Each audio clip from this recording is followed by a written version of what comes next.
Hello विद्यार्थी मित्रांनो, मी ऋषिकेश शेंडे तुमचं स्वागत करतो माझ्या यूट्यूब चॅनलमध्ये.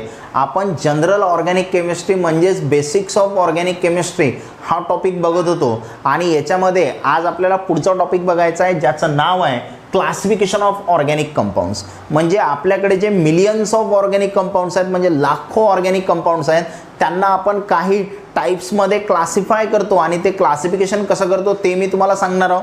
तर बघा, जे ऑर्गॅनिक कंपाऊंड आहेत त्यांना आपण दोन टाईपमध्ये क्लासिफाय केलं, ज्याच्यामध्ये एक आहे असायक्लिक किंवा त्यालाच म्हणतात ॲलिफॅटिक किंवा त्यालाच म्हणतात ओपन चेन, आणि दुसरं जे क्लासिफिकेशन आहे ते सायक्लिक किंवा क्लोज चेन. म्हणजे ऑर्गॅनिक कंपाऊंडला आपण मेजरली ब्रॉडली दोन टाईपमध्ये क्लासिफाय केलं, एक असायक्लिक आणि दुसरा सायक्लिक. त्याच्या नावावरूनच तुम्हाला थोडंफार क्लिअर होते. असायक्लिक म्हणजेच काय, तर सायक्लिक नाही, बरोबर, आणि हे सायक्लिक आहे म्हणजे हे सायक्लिक आहे, बरोबर, म्हणजे रिंग आहे, बरोबर. सायक्लिकचा अर्थ काय होते, रिंग होते, आणि असायक्लिक म्हणजे ओपन चेन आहे, कार्बनची ओपन चेन आहे. असं दोनमध्ये आपण त्याला मेजरली काय केलं, क्लासिफाय केलं. मग पुढे बघा, जे असायक्लिकलाच आपण ॲलिफॅटिक म्हणतो किंवा त्यालाच ओपन चेन म्हणतो, हे पण तुम्हाला ध्यानामध्ये ठेवायचं आहे, आणि सायक्लिकलाच आपण क्लोज चेन म्हणतो. मग आता पुढे जे असायक्लिक होतं त्याला आपण दोनमध्ये क्लासिफाय केलं, एक आहे सॅच्युरेटेड आणि दुसरा आहे अनसॅच्युरेटेड, बरोबर. म्हणजे असायक्लिकला दोनमध्ये क्लासिफाय केलं, सॅच्युरेटेड आणि अनसॅच्युरेटेड. त्यानंतर सॅच्युरेटेडला परत दोनमध्ये क्लासिफाय केलं, स्ट्रेट चेन आणि ब्रांच चेन. अनसॅच्युरेटेडला परत दोनमध्ये केलं, स्ट्रेट चेन आणि ब्रांच चेन, बरोबर. मग आता हे समजलं पाहिजे आपल्याला, तर तो पार्ट बघण्याआधी आपण हा पार्ट बघू. तर असायक्लिकचा अर्थ काय, कार्बनची ओपन चेन आहे. कार्बनची ओपन चेन आहे म्हणजे काय, पहा, carbon carbon carbon carbon carbon असे कार्बन एकामेकाला अटॅच आहेत, आणि कार्बनची तुम्हाला इथं ओपन चेन दिसत आहे, आणि हे जे चेन आहे या चेनला आपण स्ट्रेट चेन म्हणतो, बरोबर. काय म्हणतो, स्ट्रेट. जर स्ट्रेट चेन कशाला म्हणतो बघा, म्हणजे हा वाला पार्ट स्ट्रेट चेन कशाला म्हणतो, ज्याच्यामध्ये जो कार्बन आहे तो जास्तीत जास्त दोन कार्बनला अटॅच असतो, त्याला आपण स्ट्रेट चेन म्हणतो, बघा. तर याच्यामध्ये जर बघितलं तर हा कार्बन एका कार्बनला अटॅच आहे, हा कार्बन दोन कार्बनला अटॅच आहे, हा कार्बन दोन कार्बनला अटॅच आहे, हा कार्बन दोन कार्बनला अटॅच आहे, हा कार्बन एका कार्बनला अटॅच आहे, बरोबर. म्हणजे स्ट्रेट चेन म्हणजे काय, ज्याच्यामध्ये कार्बन जास्तीत जास्त दोन कार्बनला अटॅच असतो. म्हणजेच एक तर एका कार्बनला अटॅच असेल, एक तर दोन कार्बनला अटॅच असेल, त्याला म्हणायचं काय, स्ट्रेट चेन. कोणते, सॅच्युरेटेड. आता सॅच्युरेटेड का म्हटलं, कारण याच्यामध्ये सगळे तुम्हाला सिंगल बॉन्ड दिसत आहेत, बरोबर. जर समजा याच्यामध्ये जर एखादा डबल बॉन्ड असता, बरोबर, तर आता याला आपण अनसॅच्युरेटेड म्हटलं असतं. म्हणजे सॅच्युरेटेड हा शब्द काय इंडिकेट करते, कार्बन कार्बनमध्ये सिंगल बॉन्ड हा इंडिकेट करते सॅच्युरेटेड शब्द, आणि अनसॅच्युरेटेड काय इंडिकेट करते, कार्बन कार्बनमध्ये डबल बॉन्ड किंवा कार्बन कार्बनमध्ये ट्रिपल बॉन्ड. असं जर असेल तर आपण त्याला काय म्हणत असतो, अनसॅच्युरेटेड.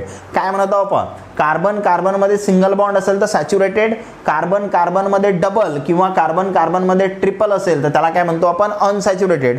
आता हे अनसॅच्युरेटेड आहे आणि स्ट्रेट चेन आहे, बरोबर. काय आहे, स्ट्रेट चेन आहे. मग समजा आपण असं घेतलं की इथं असं न घेता इथं एक कार्बन लावला मी, बरोबर. मग आता यामध्ये काय दिसत आहे तुम्हाला, तर हा जो पार्ट आहे हा या स्ट्रेट चेनच्या बाहेरचा पार्ट आहे. जो बाहेरचा पार्ट असते त्याला म्हणतो आपण ब्रांच चेन. काय म्हणतो त्याला, ब्रांच चेन. म्हणजे हा जो आहे याच्यामध्ये तुम्हाला ब्रांच दिसत आहे, किंवा दुसरं स्ट्रक्चर काढतो मी हे अशा पद्धतीनं. मग आता इथं पण काय दिसत आहे तुम्हाला, दोन ब्रांचेस दिसत आहेत बघा, हे एक आणि हे एक. इथं तुम्हाला एक ब्रांच दिसत आहे. म्हणजे ब्रांच चेन मध्ये काय असते बघा, तर कमीत कमी एक कार्बन हा दोन पेक्षा जास्त कार्बनला अटॅच पाहिजे. वाक्यावर ध्यान द्या, काय सांगत आहो मी, तर काय म्हणत आहो, ब्रांच चेन मध्ये कमीत कमी एक कार्बन म्हणजे at least one carbon is attach to more than two carbon, बरोबर. म्हणजे एक कार्बन तरी दोन पेक्षा जास्त कार्बनला अटॅच पाहिजे. बघा, हा कार्बन एका कार्बनला अटॅच आहे, हा कार्बन एका कार्बनला अटॅच आहे, हा कार्बन दोन कार्बनला अटॅच आहे, हा कार्बन दोन कार्बनला अटॅच आहे. पण हा जो कार्बन आहे हा तीन कार्बनला अटॅच आहे, आणि तीन कार्बनला अटॅच आहे म्हणून याला ब्रांच चेन म्हणायचं. म्हणजे ब्रांच चेनमध्ये त्याच्यामध्ये एखादा तरी कार्बन तीन किंवा चार कार्बनला अटॅच पाहिजे. इथं बघा, हा कार्बन एका कार्बनला अटॅच आहे, हा कार्बन एका कार्बनला अटॅच आहे, हा कार्बन एका कार्बनला अटॅच आहे, हा कार्बन एका कार्बनला अटॅच आहे. पण हा जो कार्बन आहे हा चार कार्बनला अटॅच आहे म्हणून याला ब्रांच चेन म्हणायचं. म्हणजे साधा आणि सोपं काय समजलं तुम्हाला, तर स्ट्रेट चेनमध्ये कार्बन हा एक किंवा दोन कार्बनला अटॅच असतो, बरोबर. आणि ब्रांच चेनमध्ये एक तरी कार्बन कमीत कमी एक तरी कार्बन दोन पेक्षा जास्त कार्बनला अटॅच पाहिजे. दोन पेक्षा जास्त म्हणजे किती? एक तर 3 कार्बनला अटॅच पाहिजे, एक तर 4 कार्बनला अटॅच पाहिजे. असं जर असेल तर आपण त्याला काय म्हणतो? Branch chain. बरोबर. सॅच्युरेटेड कशाला म्हणतो? कार्बन कार्बन मध्ये सिंगल बॉन्ड. अनसॅच्युरेटेड कशाला म्हणतो? कार्बन कार्बन मध्ये डबल किंवा कार्बन कार्बन मध्ये ट्रिपल बॉन्ड. म्हणजे आपण असायक्लिकला 2 मध्ये केलं, सॅच्युरेटेड अनसॅच्युरेटेड, सॅच्युरेटेडला परत 2 मध्ये स्ट्रेट चेन ब्रांच चेन, अनसॅच्युरेटेडला परत 2 मध्ये स्ट्रेट चेन ब्रांच चेन. बरोबर. मग आता हे सर्व काय होते? हे सॅच्युरेटेड होते. समजा तेच जर मी इथं असा डबल बॉन्ड लावला तर आता हे काय झालं? अनसॅच्युरेटेड झालं. किंवा for example me triple bond लावला तर हे काय झालं? अनसॅच्युरेटेड झालं. कारण कार्बन कार्बन मध्ये डबल किंवा कार्बन कार्बन मध्ये ट्रिपल असेल तर आपण त्याला काय म्हणतो? अनसॅच्युरेटेड म्हणतो. तर आपल्याला हा ओपन चेनचा पार्ट माहिती झाला. तसंच आता आपण बघू सायक्लिकचं. सायक्लिक म्हणजेच काय? Close chain. बरोबर. पण ते डिटेलमध्ये सध्या मी तुम्हाला जास्त सांगू शकणार नाही त्याच्याबद्दल, तरी थोडंफार सांगण्याचा प्रयत्न करतो. बघा, तर जसं जसं आपण चॅप्टरमध्ये समोर जाऊ तर हा आपल्याला प्रत्येकाचा स्टडी डिटेलमध्ये करायचा आहे. तर बघा, तर सायक्लिक कंपाऊंडलाच आपण क्लोज चेन म्हणतो आणि त्याचे 2 पार्ट आहेत. कोणते 2 पार्ट? एक आहे होमोसायक्लिक, एक आहे हेट्रोसायक्लिक. आता होमोसायक्लिक आणि हेट्रोसायक्लिकचा अर्थ काय? तर या होमो या शब्दाचा अर्थ काय होते? होमो या शब्दाचा अर्थ होते सेम आणि हेट्रो या शब्दाचा अर्थ काय होते? डिफरंट. बरोबर. म्हणजे कसं बघा, तर होमोसायक्लिकचा अर्थ आहे की याच्यामध्ये जे सर्वचे सर्व सायक्लिक कंपाऊंड तयार करत आहेत ते सगळेचे सगळे काय असतील? कार्बन असतील. त्याला म्हणायचं होमोसायक्लिक, आहे ना. म्हणजे होमोसायक्लिक ऑर्गॅनिक कंपाऊंडमध्ये जे सायकल तयार होत आहे त्या सायकलमध्ये सर्वचे सर्व काय असतील? सर्वचे सर्व काय येतील? तुमचे कार्बन येतील. म्हणजे कसं बघा, होमोसायक्लिक. सायक्लिकचा अर्थ काय होते? रिंग. म्हणजे आता हे मी स्ट्रक्चर काढलं तर हे काय झाली? रिंग झाली. कारण सायक्लिक आहे. सायक्लिक का म्हटलं याला? बघा, इथून सुरुवात केली तर आपण परत तिथंच काय आलो? परत आलो. बरोबर. किंवा हे स्ट्रक्चर काढलं मी तर हे पण कोणतं आहे? सायक्लिक आहे. का? जिथून सुरुवात केली तिथंच आपण परत आलो. क्लोज स्ट्रक्चर आहे. क्लोज असेल तर आपण त्याला सायक्लिक म्हणतो. किंवा मी हे दुसरं स्ट्रक्चर काढलं समजा अशा पद्धतीनं, तर आता हे जर स्ट्रक्चर काढलं तर याच्यामध्ये पण तुम्हाला सायक्लिक दिसत आहे. बरोबर. तर हे पण सायक्लिक आहे. बरोबर. त्यानंतर अजून जर मी काढलं समजा, असं काढलं समजा अशा पद्धतीनं, तर हे जे स्ट्रक्चर आहे या स्ट्रक्चरमध्ये इथं हे पण कोणतं स्ट्रक्चर आहे? तर हे पण सायक्लिक स्ट्रक्चर आहे. कारण याच्यामध्ये पण सायकल दिसत आहे तुम्हाला. पण काही याच्यामध्ये होमोसायक्लिक आहेत आणि काही हेट्रोसायक्लिक आहेत. कसं बघा, होमोसायक्लिक म्हणजे काय? सर्वचे सर्व कार्बन असतील. कॉर्नर काय रिप्रेझेंट करते? Carbon carbon carbon carbon carbon carbon. म्हणजे सर्वचे सर्व कार्बन आहेत, म्हणजे याला होमोसायक्लिक म्हणायचं. बरोबर. इथं बघा, कॉर्नर काय रिप्रेझेंट करते? Carbon carbon carbon. म्हणजे हे पण काय आहे? होमोसायक्लिक आहे. नंतर इथं बघा कॉर्नर आहे, carbon carbon carbon carbon carbon carbon. म्हणजे सर्वचे सर्व कार्बन आहेत. मग सर्वचे सर्व ॲटम्स रिंगमध्ये सारखे आहेत. मग रिंगमध्ये असणारे सर्व ॲटम जर सेम असले, कार्बन असले, तर त्याला काय म्हणायचं? होमोसायक्लिक म्हणायचं. बरोबर. मग आता हेट्रोसायक्लिक काय आहे? तर हे आहे हेट्रोसायक्लिक. बरोबर. कशा पद्धतीनं पहा, तर इथं काय दिसत आहे? Carbon carbon carbon carbon. आणि हा जो आहे हा कोण आहे? ऑक्सिजन. बरोबर. आणि हा जो ऑक्सिजन आहे याला म्हणतो आपण हेट्रो ॲटम. काय म्हणतो याला? Hetero atom. बरोबर. म्हणजे सर्व कार्बन होते आणि कार्बनला सोडून मध्येच काय आला? ऑक्सिजन आला. तर हे हेट्रोसायक्लिक झालं, कारण याच्यामध्ये हेट्रो ॲटम प्रेझेंट आहे. मग हेट्रो ॲटममध्ये तुम्ही ऑक्सिजन घेऊ शकता, नायट्रोजन घेऊ शकता, सल्फर घेऊ शकता. तर या सर्वांना काय म्हणतो आपण? हेट्रो ॲटम्स म्हणतो. बरोबर. या सर्वांना काय म्हणतो आपण? Hetero atoms. म्हणजेच एखाद्या रिंगमध्ये कार्बन आणि हायड्रोजन सोडून जर दुसरं काही आलं तर त्याला म्हणायचं हेट्रो ॲटम. आणि ते जे कंपाऊंड तयार होईल ते कोणतं कंपाऊंड तयार होईल? Heterocyclic compound. काय सांगितलं बघा, एखाद्या रिंगमध्ये कार्बनला आणि हायड्रोजनला सोडून दुसरं कोणीतरी जर आलं तर त्याला म्हणायचं हेट्रो ॲटम. जसं फॉर एक्झाम्पल ऑक्सिजन आहे, नायट्रोजन आहे, सल्फर आहे, यांना काय म्हणतो आपण? Hetero atom. तर या रिंगमध्ये सर्व कार्बन होते, मध्येच ऑक्सिजन आला म्हणजे हेट्रो ॲटम आला. म्हणजे हे कंपाऊंड कशामध्ये गेलं? हेट्रोसायक्लिकमध्ये गेलं. बरोबर. तर हे हेट्रोसायक्लिक आहे. आणि हे जे कंपाऊंड काढले मी हे कोणते आहेत? होमोसायक्लिक आहेत. बरोबर. म्हणजे होमोसायक्लिकमध्ये सर्वचे सर्व कार्बन दिसतील तुम्हाला रिंगमध्ये, आणि हेट्रोसायक्लिकमध्ये मध्येच एखादा कार्बन सोडून दुसरा कोणता तरी हेट्रो ॲटम येईल, त्याला काय म्हणायचं? हेट्रोसायक्लिक म्हणायचं. बरोबर. मग आता पुढे बघा, आता ॲलिसायक्लिक कोणाला म्हणतात ते पाहू आपण. तर ॲलिसायक्लिक काय असतात बघा, तर ॲलिसायक्लिक हे सायक्लिक कंपाऊंड्स आहेत. ॲलिसायक्लिक काय आहेत? सायक्लिक कंपाऊंड्स आहेत ज्यांच्या प्रॉपर्टीज ॲलिफॅटिक सारख्या असतात. ॲलिसायक्लिक हे सायक्लिक कंपाऊंड्स आहेत ज्यांच्या प्रॉपर्टीज कोणासारख्या असतात? ॲलिफॅटिक सारख्या असतात. बरोबर, म्हणजे हे ओपन चेन आहेत, हे क्लोज चेन आहेत, पण यांच्या प्रॉपर्टी यांच्यासारख्या आहेत. मग आता ॲलिसायक्लिक कसं बघा, समजा मी हे असं काढलं तर हे झालं ॲलिसायक्लिक. कार्बनची काय आहे इथं? क्लोज चेन आहे. हे दुसरं काढलं समजा तर हे पण कोणतं झालं? ॲलिसायक्लिक झालं. बरोबर, त्यानंतर किंवा मी हे असं काढलं तर हे पण कंपाऊंड कोणतं झालं? ॲलिसायक्लिक झालं. बरोबर, मग आता हे सगळेचे सगळे सॅच्युरेटेड झाले, कारण याच्यामध्ये सर्वांमध्ये तुम्हाला सिंगल बॉन्ड दिसत आहे आणि सर्वच्या सर्व सिंगल बॉन्ड आहेत म्हणजे सॅच्युरेटेड. समजा मी इथं असा डबल बॉन्ड दाखवला असता तर हे पण ॲलिसायक्लिकच आहे, पण ॲलिसायक्लिकमध्ये काय झालं? अनसॅच्युरेटेड झालं. का? कारण इथं कोणता बॉन्ड आला? डबल बॉन्ड आला, आणि डबल बॉन्ड जर आला तर हा कार्बन कॉर्नर काय इंडिकेट करत असते? कार्बन. हे सर्व कार्बन आहेत आणि सर्व होमोसायक्लिक झालं कारण सर्वचे सर्व कार्बन आहेत. कार्बनमध्ये डबल बॉन्ड आहे म्हणजे अनसॅच्युरेटेड आहे. इथं सर्व कार्बन आहेत बघा, हे सर्व काय आहेत? कार्बनमध्ये सिंगल बॉन्ड आहे म्हणजे काय आहे? ते सॅच्युरेटेड आहे. म्हणजे ॲलिसायक्लिकला पण तुम्ही सॅच्युरेटेड अनसॅच्युरेटेड मध्ये क्लासिफाय करू शकता. बरोबर, तर हे ॲलिसायक्लिक कंपाऊंड आहे. इथं डबल बॉन्ड आला किंवा तुम्ही इथं समजा असा ट्रिपल दाखवला, बरोबर, तरी सुद्धा हे काय झालं? होमोसायक्लिक झालं. का? कारण सर्वचे सर्व काय आहेत? इथं कार्बन आहेत आणि यांना आपण ॲलिसायक्लिक कंपाऊंड म्हणतो. बरोबर, हे कोणते झाले? ॲलिसायक्लिक झाले अशा पद्धतीनं. आता पुढे जे बघायचं आहे आपल्याला, पुढचा जो पार्ट आहे आपल्याजवळ तो आहे ॲरोमॅटिकचा. बरोबर, ॲरोमॅटिकचा पार्ट आहे. मग आता ॲरोमॅटिकचा आपण तसं डिटेलमध्ये बघणार आहोत ॲरोमॅटिक कंपाऊंड्समध्ये, पण त्याआधी थोडंफार सांगतो. ॲरोमॅटिकला आपण दोनमध्ये क्लासिफाय केलं, एक आहे बेन्झेनॉइड आणि दुसरा आहे नॉन बेन्झेनॉइड. आता बेन्झेनॉइड आणि नॉन बेन्झेनॉइडचा अर्थ काय आहे? तर बेन्झेनॉइड म्हणजे ज्याच्यामध्ये बेन्झिनची रिंग असते. काय असते? बेन्झिन रिंग इज प्रेझेंट आहे ना, बेन्झिन रिंग इज प्रेझेंट. ज्या कंपाऊंडमध्ये बेन्झिनची रिंग प्रेझेंट असते ते जे कंपाऊंड आहे त्याला आपण बेन्झेनॉइड म्हणतो आणि ते ॲरोमॅटिक कंपाऊंड असते. ॲरोमॅटिकच्या कंडिशन असतात. बरोबर, तर त्या ॲरोमॅटिकच्या कंडिशन असतात, कंपाऊंड सायक्लिक पाहिजे, त्यानंतर सिस्टीम कॉन्ज्युगेटेड पाहिजे, त्यानंतर जे कंपाऊंड आहे ते प्लेनर पाहिजे, अशा कंडिशन असतात. पण हे सध्या तुम्हाला काही समजणार नाही. जेव्हा आपण ॲरोमॅटिक कंपाऊंड शिकू त्यावेळेस तुम्हाला डिटेलमध्ये सांगेल. सेम तसंच इकडे आहे ॲरोमॅटिक नॉन ॲरोमॅटिक, हे तुम्हाला सध्या काही समजणार नाही. फक्त एक सांगत आहोत रफ आयडिया की ॲरोमॅटिक कंपाऊंड आपण डिटेलमध्ये नंतर शिकणार आहोत. बेन्झेनॉइड म्हणजे काय? ज्याच्यामध्ये बेन्झिनची रिंग आहे. आणि नॉन बेन्झेनॉइड म्हणजे काय? बेन्झिन रिंग इज अब्सेंट आहे ना, बेन्झिन रिंग इज अब्सेंट. ज्याच्यामध्ये बेन्झिनची रिंग नाही त्याला काय म्हणायचं? नॉन बेन्झेनॉइड म्हणायचं. आता बेन्झिनची रिंग काय असते तर ते पण मी तुम्हाला सांगितली होती.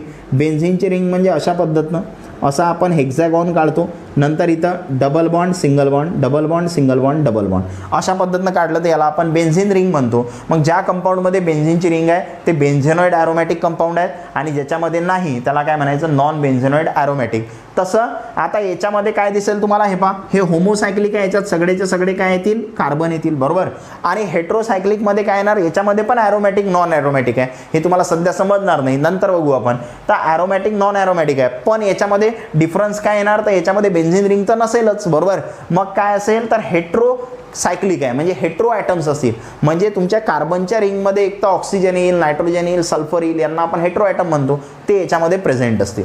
तर आपण जे ऑर्गॅनिक कंपाऊंड्स आहेत त्या ऑर्गॅनिक कंपाऊंडला अशा पद्धतीनं काय केलं? क्लासिफाय केलं.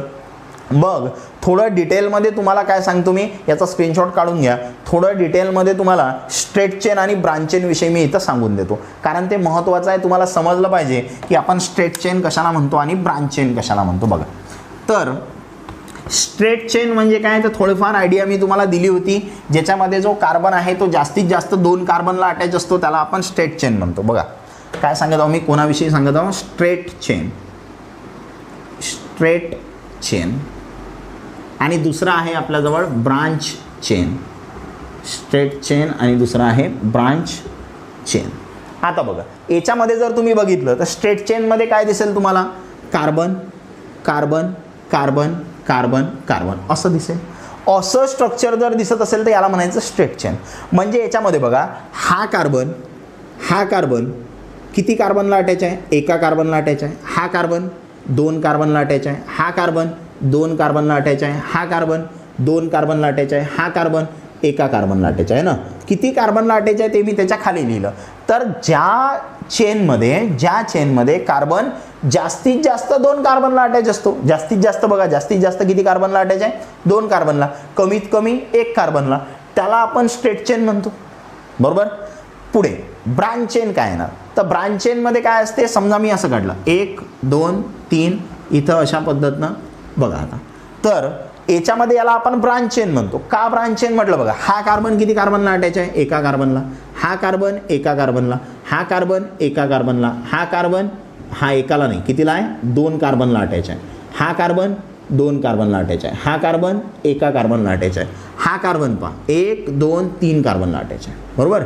म्हणजे ॲटलिस्ट 1 carbon is attach to more than 2 carbons, बरोबर. म्हणजे कमीत कमी 1 कार्बन 2 पेक्षा जास्त कार्बनला अटॅच पाहिजे. तर हा 2 पेक्षा जास्त म्हणजे बघा, हा कार्बन किती कार्बनला अटॅच आहे, 3 कार्बनला अटॅच आहे, म्हणजे हा ब्रांच चेन आहे.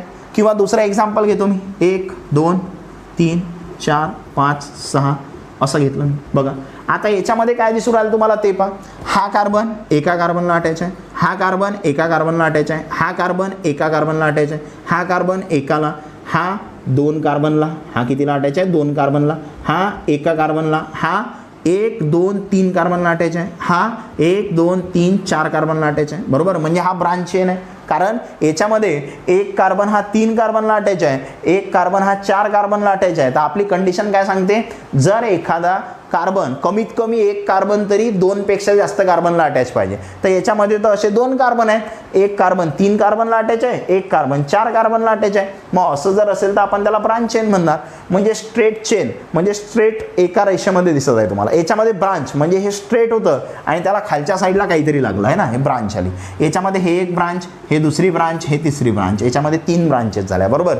म्हणजे स्ट्रेट चेनमध्ये तुम्हाला असं दिसेल आणि ब्रांच चेनमध्ये असं दिसेल. एकदम बेसिक पार्ट आहे.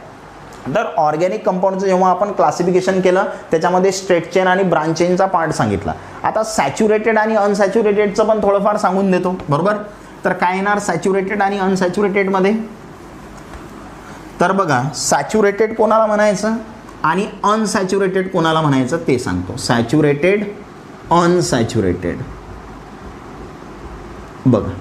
तर सॅच्युरेटेड काय असते, जर मी असं काढलं समजा, असे तुम्हाला काही कंपाऊंड्स दिले इथं,